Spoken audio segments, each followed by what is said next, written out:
بسم اللہ الرحمن الرحیم اللہم صلی علی محمد و آل محمد الصلاۃ والسلام علیک یا رسول اللہ و علی آلک و صحابک یا حبیب اللہ۔ اللہ کے بعض نیک بندے جن کو اللہ اپنے قرب خاص سے نوازتا ہے، اور جب اللہ اپنے قرب خاص سے نوازتا ہے تو پھر اللہ خود ان کے ہاتھ، ان کے پاؤں، ان کی زبان، ان کی آنکھ، ان کے کان بن جاتا ہے۔ اور وہ قرب خاص رکھنے والے کون سے لوگ ہیں؟ 4 قسم کے لوگ ہیں۔ سخی، عالم بعمل، حاجی جس نے اللہ کی رضا کی خاطر حج کرنے کے بعد کوئی برا فعل نہ کیا ہو، اور اعلاء کلمات اللہ کے دین کی سربلندی کے لیے کلمہ حق کو بلند کرنا۔ یہ وہ خاص لوگ ہیں جن کو اللہ تبارک و تعالیٰ نے اپنے قرب خاص سے نوازنا ہے اور نوازتا ہے۔ نبی اکرم صلی اللہ علیہ وسلم نے فرمایا کہ جنت میں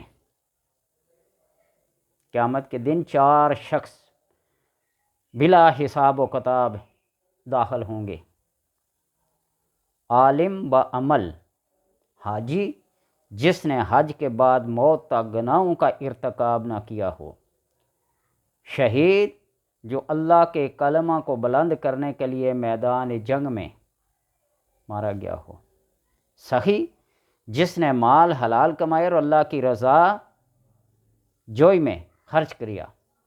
یہ وہ لوگ ہیں ایک دوسرے سے اس بات پر جھگڑا کریں گے کہ جنت میں پہلے کون داخل ہو۔ 4 عظیم الشان مرتبے والے لوگ۔ حضرت ابن عباس رضی اللہ تعالیٰ عنہ سے مروی ہے کہ نبی اکرم صلی اللہ علیہ وسلم نے فرمایا کہ اللہ نے بعض اپنے بندوں کو مال و دولت سے اتنا مالا مال کر دیا تاکہ وہ لوگوں کو فائدہ پہنچاتے رہیں، اور جو شخص فائدہ پہنچانے میں پس و پیش سے کام کرتا ہے، اللہ تبارک و تعالیٰ اس کی دولت کسی اور کو دے دیتا ہے۔ ایمان کی شرائط میں سے اور اسباب میں سے پہلا اسباب اور پہلی شرط ہے الذین یؤمنون بالغیب ویقیمون الصلاۃ ومما رزقناہم ینفقون۔ یہ اللہ تبارک و تعالیٰ کے قرب خاص۔ اور سخاوت جنت کا ایک ایسا درخت ہے جس کی شاخیں زمین پر جھکی ہوئی ہیں، جس نے اس کی کسی شاخ کو تھام لیا وہ اسے جنت میں لے جائے گی۔ پیسہ جمع کرنے کے لیے نہیں ہے۔ ویل لکل ہمزۃ الذی جمع مالا وعددہ یحسب ان مالہ اخلدہ۔ مال کو جمع کرتا ہے، حساب کتاب کرتا ہے، وہ یحسب ان مالہ اخلدہ، اور یہ گمان کرتا ہے اس کا مال اس کے پاس ہمیشہ رہے گا۔ یہ نہیں، آج ایک کے پاس کل دوسرے کے پاس۔ اگر وہ اپنے مال کو اللہ کی راہ میں خرچ کرتا ہے تو پھر وہ نعمت جاری و ساری رہتی ہے اللہ تبارک و تعالیٰ کی۔ اگر وہ لوگوں سے روکے رکھتا ہے تو اللہ اسے لے کر کسی اور کو دے دیتا ہے۔ حضرت جابر رضی اللہ تعالیٰ عنہ سے مروی ہے کہ نبی اکرم صلی اللہ علیہ وسلم سے پوچھا گیا کہ کون سا عمل افضل ہے؟ ای العمل افضل؟ آپ صلی اللہ علیہ وسلم نے فرمایا صبر اور سخاوت۔ صبر کرنا اور سخاوت کرنا، کھلے دل سے اللہ کی راہ میں مال خرچ کرنا۔ حضرت مقدام بن شریح اپنے والد اور اپنے جد سے روایت کرتے ہیں، ان کے دادا نے حضور صلی اللہ علیہ وسلم کی خدمت میں عرض کیا کہ مجھے ایسا عمل بتلا دیجئے جو جنت کا مکین بنا دے۔ نبی اکرم صلی اللہ علیہ وسلم سائل کا حال دیکھ کر اس کو عمل بتاتے تھے، پر کسی نے عرض کیا نا کہ مجھے ایسا عمل بتائیے، تو آپ نے فرمایا صبر اور سخاوت۔ پھر کسی نے پوچھا ای الاسلام افضل؟ آپ نے فرمایا تقرئ السلام و تطعم الطعام۔ آپ نے دوسرے سائل کو فرمایا کہ کیا کرو کھانا کھلاؤ، تطعم الطعام، کھانا کھلاؤ، وتقرئ السلام، اور سلام کو پھیلاؤ، سلام پکارنے میں پہل کیا کرو، اور خوش اخلاقی ہے۔ بات یہ ہے کہ یہ وہ اعمال ہیں جو ہم سے مانگتے کچھ نہیں ہیں۔ اللہ نے مال دیا ہے تو مال اسی کی نعمت ہے، صحت دی ہے تو صحت اس کی نعمت ہے، زندگی دی ہے تو زندگی اس کی نعمت ہے، یعنی جو بھی کچھ دیا ہے اللہ تبارک و تعالیٰ نے، تو وہ اس نے اپنی نعمت خاص سے دیا ہے، ہمارا اپنا ذاتی کیا ہے۔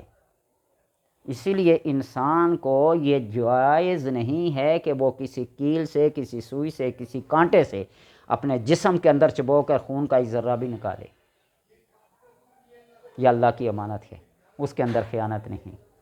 یہ خوش اخلاقی، یہ تصنع اور بناوٹ کرنا بھی، اپنے آپ کو بنا سنوار کے رکھنا بھی اللہ تبارک و تعالیٰ کی کیا ہے، ایک فضل خاص ہے۔